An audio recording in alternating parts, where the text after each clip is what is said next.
Hey guys, welcome back to another video. This is White Dog 1. In this video, I'm going to go over a game that I played as Black uh, on leechess.org.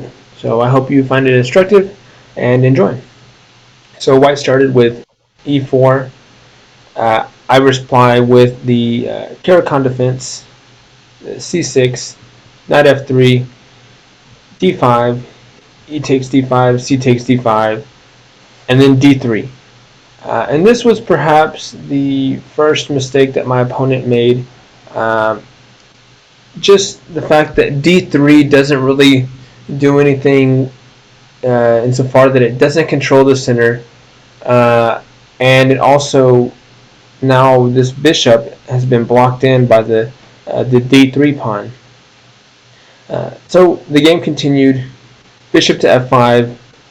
Um, with the intent, this is a common motif in Caro structures where you're going to push, Black is planning to push e6, and so before pushing e6, Black usually tries to get the light squared bishop out from behind the pawn chain, or else it'll create a bad bishop for themselves. And this is a contrast with the French defense, because in French defense, the pawn would already be here on e6, and generally in French defense structures, Black tries to get rid of this light squared bishop, because that ends up being not very effective in those games. But back to our game. So bishop to f5 before creating a pawn chain in the center. h3 with the idea of limiting the mobility for my bishop. e6, bishop to e2, getting ready to castle. Bishop to d6, developing. c3, another passive move, and one that actually blocks in the b1 knight. Knight f6, bishop to e3. Bishop to e3 maybe wasn't the strongest move in this position. A better way to have continued for White after knight to f6 would have been knight to h4. And so this attacks my light squared bishop, and now if I'm careless and say I castle, and then White castles, knight b to d7, just because I don't want any thoughts about bishop coming to g5, creating a pin on this knight. Knight takes on f5, and now unless I want to be down a bishop, e takes on f5. And so the loss of my light squared bishop comes at the cost of my center pawn chain, and this also creates a weak pawn structure as well as an isolated queen's pawn. So back to the game. After bishop to e3, knight c6, with the idea of bringing the knight to e7, defending this bishop. So now if the knight moves to h4, I can just recapture with my knight and not break my pawn chain. So knight c6, White castles, Black castles. Castling I wanted to have my king safe before I made any push in the center, but a stronger way to have continued would have been to push e5 with the threat of e4, and after c4, countering from the flank and attacking my center. If I were to castle, c takes on d5, attacking the knight. Knight takes on d5, bishop to d2, and then h6. And so all these dark squares that this white dark square bishop could have gone to are not so easy to go to, because as we can see here, a lot of these squares are attacked by my pawns or defended by my knights, and even my dark squared bishop here on d6. So this would be a very, very passive position for the white's dark squared bishop. Going back to the game, however, after I castled, White played knight b to d2, queen c7, connecting rooks and I wanted to see if I could make anything on this weak dark square around white's king. d4, knight to e4, knight takes on e4, bishop takes on e4, with the idea of eventually taking this white's knight, because right now white's knight is a very important defender of the h2 square. b4. Not a very strong move by white. It comes with the threat of pushing b5, chasing my knight away. But even if b5 were to be pushed, all I would have to do is retreat my knight and find another square. Knight e7, and then there's an active square for the knight on f5. So b4, better move for white would have been knight g5, bishop f5, retreating and preserving my pawn structure. Bishop to d3, knight to e7, bishop takes on f5, and then knight takes on f5. And I have this active square for my knight, and all white has to do really in this position is just move their bishop back to e2. But in the game, white played b4, rook f to e8, looking to exchange bishops. I considered taking this knight on f3, but I didn't want to trade a bishop for a knight, which would give my opponent the bishop pair. You could make an argument for that, however, because right now the position's pretty closed, and bishops are most effective when the positions are opened. In the game, I took on d3. Queen takes on d3, e5, trying to open up the center. D takes, knight takes, bishop takes, and then queen takes on d5. And this is where I made my first mistake, or substantial mistake. Bishop takes on c3, attacking the rook, and then white has an excellent move, rook a to c1. And now white has created this deadly pin on my bishop. Other than wanting to, moving my rooks to c8, I don't really have any ways to defend my dark squared bishop immediately, whereas white has several ways to immediately attack my bishop and put lots of pressure on it. In this position, before taking on c3, a better continuation would have been rook a to d8, attacking the queen, queen c5, looking to exchange, queen takes, bishop takes, and then b6, pushing the bishop back, bishop to d4. After bishops are exchanged, take a pawn, a3, and this position is more or less equal. Each side has two rooks.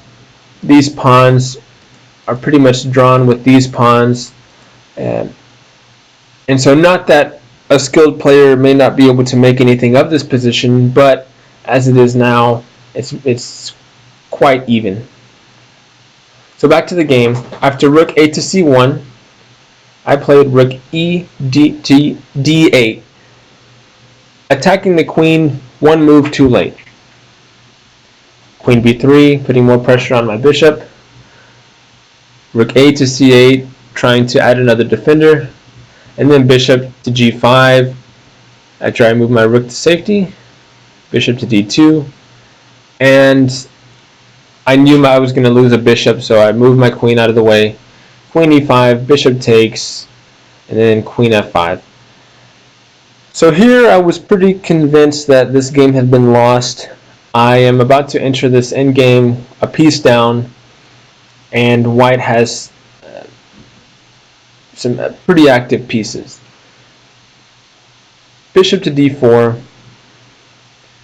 I don't want to exchange rooks because generally when you're a piece down, exchanging only makes life harder for you. So I want to preserve as many of my pieces as I possibly can. so that white has to try a little bit harder to capitalize on their advantage. Bishop to e3, rook e6, and I had this idea of bringing the rook over to g6, creating this pin on the g2 pawn, so moving my queen to f3 and threatening mate on my opponent. And just in general, even in a losing position, there's more often than not still hope for attacking chances. So when you find yourself a piece down in an endgame like this, don't be so quick to give up. It's easy to hit that resign button, but try playing a few more moves and see where it goes. So after rook e6, rook c7, rook g6, continuing with my plan, and then white didn't play the strongest move. They grabbed a free pawn, and instead of grabbing this pawn, a better continuation would have been rook to d1. Again, I don't want to exchange, so I'm going to add a defender to my f7 pawn, rook f8, bishop to c5 attacking, rook e8, rook d to d7, and then just a spite check is what it's called. Rook e1 check, king h2, h6, trying to give some space to my king so I don't get back rank mated. Rook takes f7, queen to e6, looking to exchange, and then queen to f3, king h7, rook f to e7, and there really aren't any strong squares for my queen to go to in this position. I can't move to f6 because then I'll be hanging a rook first of all, and also I'll be losing my queen. I can't move my queen really anywhere on the 6th rank unless I want to move to the passive a6 square, or if I want to grab a free pawn on a2. But again, none of these moves would really be doing anything substantial for my position as black. So I think it would be the best move to just take the rook, and then after bishop takes, this is winning for white, but you know, I'm still in the game. I would still be in the game. Instead of that continuation, after white grabbed the pawn on b7, I played queen f3, and I had this idea of both creating a mate threat here on g2 and then also attacking the rook on b7. This is still a defendable position for white. If queen takes on f7 check, queens are exchanged, and then this is just white enters the endgame, or continues the endgame rather, with 3 pawns up. After bishop takes, rook forking the bishop in the a2 pawn, moving the bishop to safety, rook takes on a2, and then rook to b1. And you know, 2 rooks versus a rook and a bishop, materially white would be up. However, white also has in their pocket 2 pawns. So if white's able to capitalize on that, then they may just have fighting chances. Back to the game. White ends up defending with g3. So I happily capture the rook, and I'm starting to feel a little bit better about this game. Rook to e1, queen d7, queen a3, queen takes on h3, queen to a4, which I thought was interesting, instead of just capturing on a7. h5, looking to push and create some sort of pawn break in front of the white king. Bishop to f4, defending h4. h4 was played prematurely. A better move would have been rook to e6, and then after rooks are exchanged, I'm continuing this endgame, and it's basically a rook versus a bishop, and again, this is generally winning for white in an endgame. Instead, after I pushed h4, rook to e8 check, exchanging rooks, then king to h7, queen takes on f7, taking the pawn on g3, bishop takes on g3, and rook to c6, and I have this idea of mate in 1. Another move that I could have played that would have been harder to defend against is not rook to c6, but rather rook to e6. And we'll see why that's the case, because now white doesn't have any reasonable way to defend this square. The best move in this position for white is actually to capture this rook and then beat down a queen versus a bishop in the endgame. We'll see why e6 is better than rook c6 as I played. Because now white has this move, queen f4, and while this defends against the mate threat, this is still a winning endgame for black now. Rook to e6, a move too late, queen d2, rook c6, queen d3 check, king h8, queen e3, rook c8, the game continued. And then white forces a queen exchange. And I'm happy to do this because a bishop versus a rook, I think I can win that. I'm pretty confident, as a matter of fact, that I can win that. So queens are exchanged, and then check, king moves to safety, rook d2, a3, rook a2, bishop to e7, rook takes a3, bishop c5, defending, still rook a4, looking to add some more pressure onto this b pawn, king g3, trying to improve the position of the king, a5, f3, and then now a takes on b4, bishop takes on b4, rook takes on b4, and we can stop here. I went on to win this game.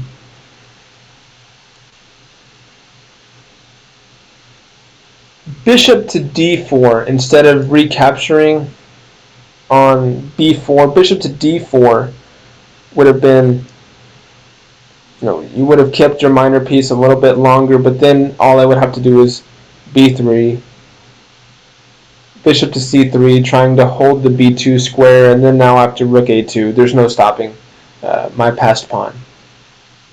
So I hope that you found this video instructive, and I hope that you took some things away that you can perhaps apply in your own games in the future. And so with that being said, thank you for watching. Good luck with your chess, and I'll see you in the next video.